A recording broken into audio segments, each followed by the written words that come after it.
NFL Coach of the Year is going to be very tough to determine. Honestly, it's between two choices for me. It's either Kevin O'Connell or Andy Reid. Now, Andy Reid is only won Coach of the Year one time, so I do think he is very deserving and should not be taxed for Coach of the Year award fatigue. He hasn't won since 2002. I think there's a interesting conversation for both. They could end up with the same record by the time the season ends, with both of them being a number one seed.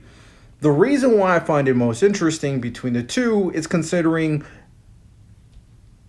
the success they had despite circumstance. And the two differences would be Kevin O'Connell having a successful season despite losing Kirk Cousins and trying to rely on a quarterback like Sam Darnold, and Andy Reid trying to survive with a team riddled with injuries and a lack of talent. Now, ultimately, both of them have stuff they look forward to as well. Kevin O'Connell and the Minnesota Vikings are a very talented roster from top to bottom, and he is arguably the best defensive coordinator in football.